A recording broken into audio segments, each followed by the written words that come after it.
Hi guys, welcome back to Siraju's kitchen. അസ്സലാമു അലൈക്കും. ഇന്ന് ഞാൻ ഒരു സാധാ ബീഫ് കറി ആയിട്ടാണ് വന്നിട്ടുള്ളത്. ഇന്ന് വെള്ളിയാഴ്ച ആയതുകൊണ്ട് മീനൊന്നും വാങ്ങാൻ നിന്നില്ല. ഇറച്ചി കറി വെക്കാൻ വിചാരിച്ചു.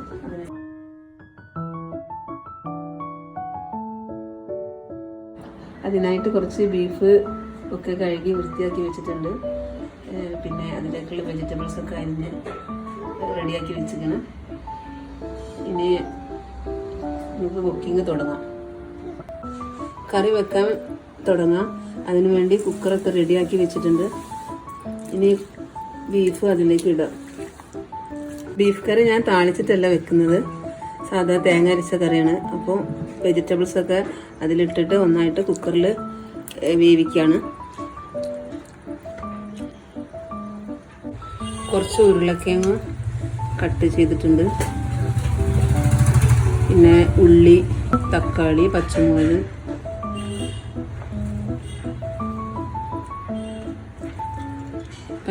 തക്കാളി, പുതിന, മല്ലിയില ഇതൊക്കെ കുറച്ച് ഇടാം.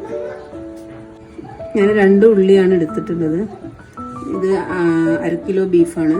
അതിലേക്ക് 2 ഉള്ളി, 2 തക്കാളി, ഒരു 4-5 പച്ചമുളക് ഇടാം. കുറച്ച് മല്ലിയില, ഒരു പിടി മല്ലിയില, പുതിനയില ഇടാം.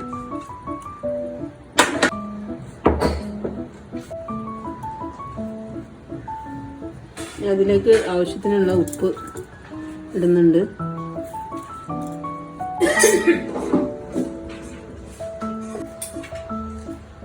പിന്നെ പൊടികളെല്ലാം ചേർക്കുന്നുണ്ട്.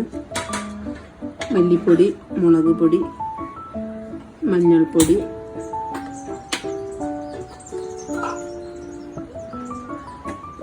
മല്ലിപ്പൊടിയും മുളക് പൊടിയൊക്കെ ഞാൻ ഇറച്ചിക്കറിയിൽ കുറച്ച് അധികം ഇടും.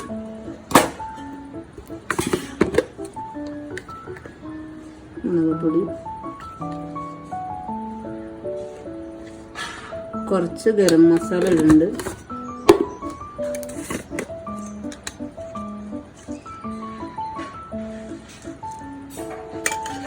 കുറച്ച് കുരുമുളക് പൊടി ചേർക്കുന്നുണ്ട്.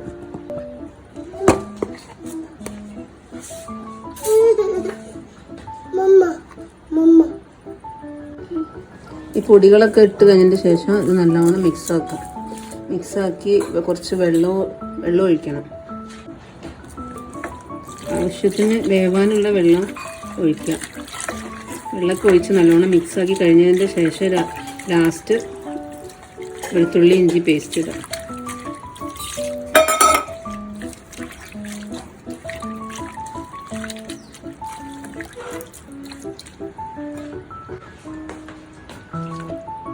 ബീഫ് നല്ലോണം വേവണമല്ലോ, അപ്പോൾ കുറച്ച് വെള്ളം നല്ലോണം ഇടണം.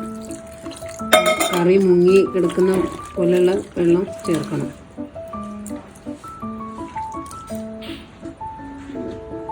ഇനി അതിലേക്കുള്ള വെളുത്തുള്ളി ഇഞ്ചി പേസ്റ്റ് ഇടാം. വെളുത്തുള്ളി ഇഞ്ചി പേസ്റ്റ് ലാസ്റ്റ് എല്ലാം മിക്സാക്കി കഴിഞ്ഞതിന് ശേഷം അടുപ്പിൽ വെക്കുന്നതിൻ്റെ കുറച്ച് മുമ്പ് വെളുത്തുള്ളി പേസ്റ്റ് ഇടാം. കുക്കർ മൂടിയിട്ട് അടുപ്പിൽ വെക്കാം.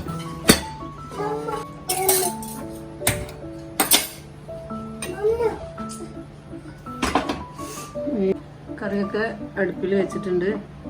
ഇനി ഒരു 6-7 വിസിൽ കഴിഞ്ഞിട്ട് തേങ്ങ ഒഴിക്കണം. ഇറച്ചി നല്ലോണം വെന്തതിൻ്റെ ശേഷം ചില ബീഫൊക്കെ വേഗം വേവും, ചിലത് കുറച്ച് വേവ് കൂടുതലായിരിക്കും. അത് നോക്കിയിട്ട് പാകത്തിൽ നോക്കിയിട്ട് തേങ്ങ ഒഴിക്കണം. അപ്പോൾ ബീഫൊക്കെ ഏകദേശം വേവാനായിട്ടുണ്ട്. ഇനി അതിലേക്കുള്ള തേങ്ങ അടിച്ചെടുക്കാം. ഈ തേങ്ങയിൽ കുറച്ച് മഞ്ഞൾപ്പൊടിയും വലിയ ജീരകവും ഇട്ടിട്ട് അടിച്ചെടുക്കാം. ഇറച്ചി ആയതുകൊണ്ട് അതിൽ കുറച്ച് പെരുംജീരകം ഇട്ട് നന്നായിട്ടുണ്ടാവും.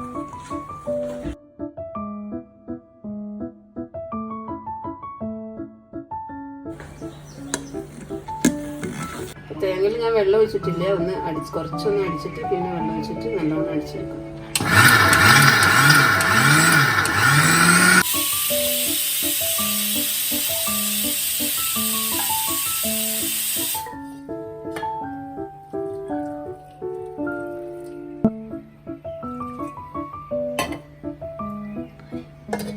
വെള്ളം വെള്ളമൊക്കെ ഒഴിച്ച് ഇനി നല്ലോണം അടിച്ചെടുക്കാം.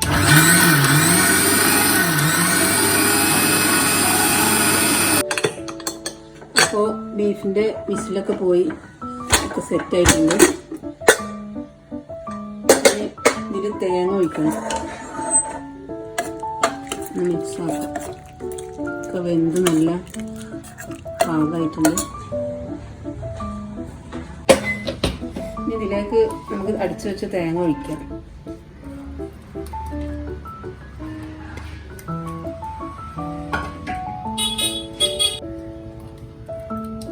തേങ്ങ ഒഴിച്ചിട്ട് ഒന്ന് മിക്സ് ആക്കാം. വെള്ളം കുറവാണെങ്കിൽ കുറച്ച് ചൂടുവെള്ളം ഒഴിക്കാം. അത് ഈ മിക്സിയിൽ കുറച്ച് വെള്ളം ഒഴിച്ചാൽ പാകത്തിന് വെള്ളം ഇടാം.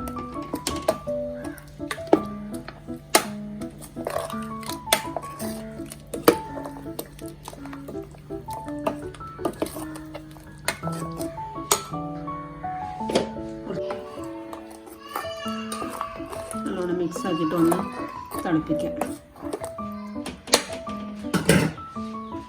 ഇത് നല്ലോണം ഒന്ന് തിളച്ചാൽ ചെറിയ ഉള്ളിയും ഉലുവയും കരിവേപ്പിലയും ഇട്ടിട്ട് വെളിച്ചെണ്ണയിൽ താളിക്കാം. അപ്പോൾ ബീഫ് കറി റെഡി. അപ്പോൾ കറിയൊക്കെ നന്നായി തിളയ്ക്കുന്നുണ്ട്. ഇനി ഓഫാക്കാം.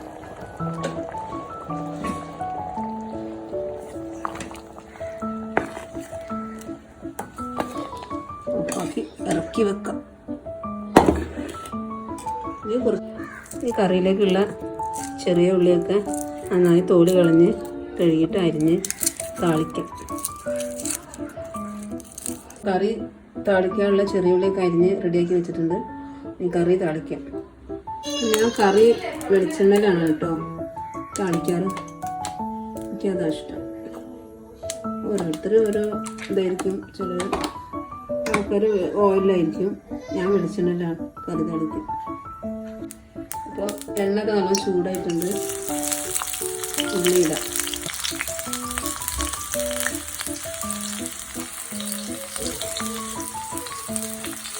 ഇനി കുറച്ച് ഉലുവ ഇടാം.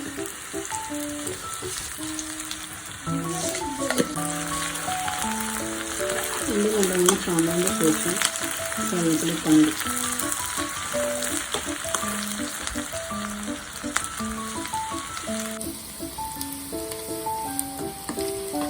അപ്പോൾ ഉള്ളിയൊക്കെ നല്ലോണം ചുവന്നിട്ടുണ്ട്. ഇനി അതിലേക്ക് കുറച്ച് കറിവേപ്പില ഇടാം.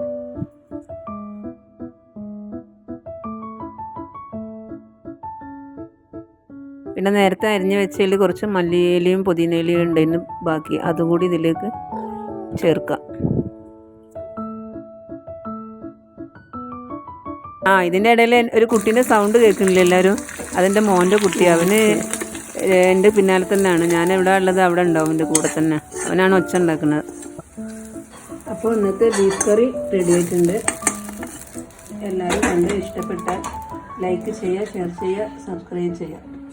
ഇനി അടുത്ത വീഡിയോ ആയിട്ട് എത്രയും പെട്ടെന്ന് വരാം. ബായ്.